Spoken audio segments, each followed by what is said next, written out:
cool theater, huh? It's great to be here, and I think Poets and Writers has meant a lot to writers for generations. I mean, I was just saying that I remember reading Poets and Writers when I was trying to get started in the 70s. And I'm the kind of person who's a real non-joiner. Like, I would never come to this. This kind of thing, I tried to come once to something like this, and I thought I could do it. I really did. I came. I wanted to be with my people, my kind, you know. And in about 15 minutes into the keynote, I had a migraine. I had a terrible migraine and had to go home. And that was the last time I did that. But I was saying backstage that even if a writer doesn't come to things, and even in a sense loathes the whole enterprise, that writer still wants to know it exists, wants to know it's there, wants to know there's something out there, that there is a community to disdain. Right? So it's always been important to me, and I'm not disdainful. I understand that today's theme is inspiration. Having junketed about now, and having been asked the question, where do you get your inspiration, 1,000 times, I have learned that it is a terrible question. It inspires large quantities of bloviation. And it tires oneself in trying to answer it. Because I was thinking about this yesterday. There is something that is absolutely true. And that is that in a sense, my deepest inspiration is that in writing, in manipulating language with a pen in hand, in a quiet room, sitting down, doing that. Oh, I'm usually lying down, come on. Lying down, doing that,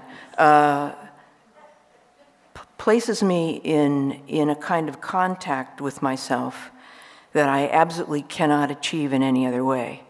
And it isn't just any manipulation of language. It seems to have to involve metaphor and rhyme or rhyming qualities.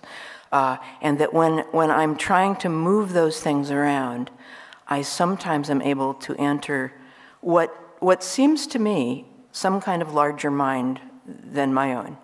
And I am capable of being at a bigger party than I ordinarily am at.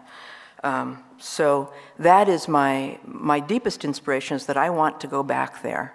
And I will go back there using any excuse, any immediate grievance or amusement or impatience or affection or any subject matter immediately available to me. But where the question of inspiration gets, to me, really interesting is in thinking about individual poems. It's always really interesting, where did any one of them come from? And I thought I was going to start one way, now I'm going to start another. I'm going to start with a poem called Ledge. And this is going to be for Joyce Jenkins today. And I think I'll read it first and then tell you why, what kind of place it came from. Ledge. Birds that love high trees and winds and riding flailing branches hate ledges, as gripless and narrow, so that a tale is not just no advantage, but ridiculous, mashed vertical against the wall. You will have seen the way a bird who falls on skimpy places lifts into the air again in seconds.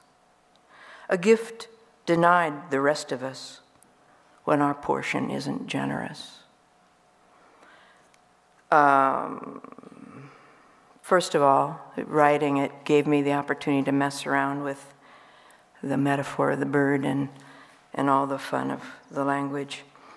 But I felt at that time caught on a ledge that I think that would be the inspiration for the poem actually. They're often very literal, that I felt that I was absolutely stuck on a ledge. And so it was nice to think about the birds that aren't, that can leave. So, of course, much literature is the result of complaints and self-pity. Another thing that I've always done with my work is try to make a world I could stand to live in. Try to make a diorama, that I could go through the glass and live in there. This, and another inspiration for me, this isn't exactly an inspiration. Well, yeah, it is. I'm a big reader of murder mysteries. The main thing that murder mysteries, the reading of them, does for you is that it removes you from other experience. It's what you're not doing when you're reading a murder mystery that's so important. But they're also good unto themselves. This poem is called When Fishing Fails, and it has an epigraph by Cyril Hare, a British murder mystery writer. And this mystery was Death is No Sportsman. I used to read a lot of British ones. So here's the epigraph. Your husband is very lucky, observed Smithers, to have ornithology to fall back upon when fishing fails. I have always been attempting to construct a milder life, a life with fewer events, less intensity, to quiet things down in general. And to me, this was absolutely perfect, the idea of having ornithology to fall back upon when fishing fails. So here you are. When fishing fails, when no bait avails, and nothing speaks in liquid hints of where the fishes went for weeks, and dimpled ponds and silver creeks go flat and tarnish, it's nice if you can finish up your sandwich, pack your thermos, and ford this small hiatus toward a second mild and absorbing purpose.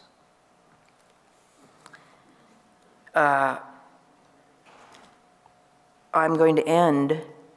Oh, it's flown by, hasn't it?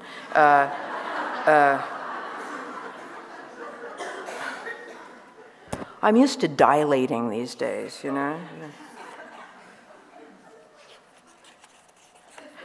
going to end with a poem called Osprey.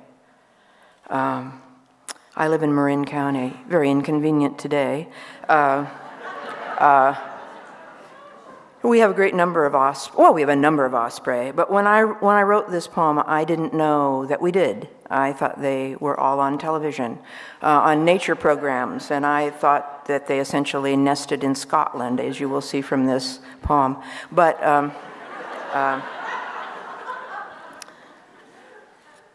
this is a poem that surprised me, and that in fact continues to surprise me.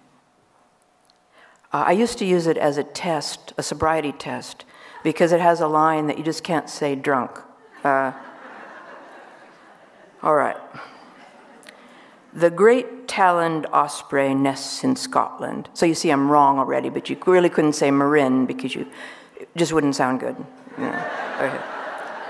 The great taloned osprey nests in Scotland. Her nest's the biggest thing around.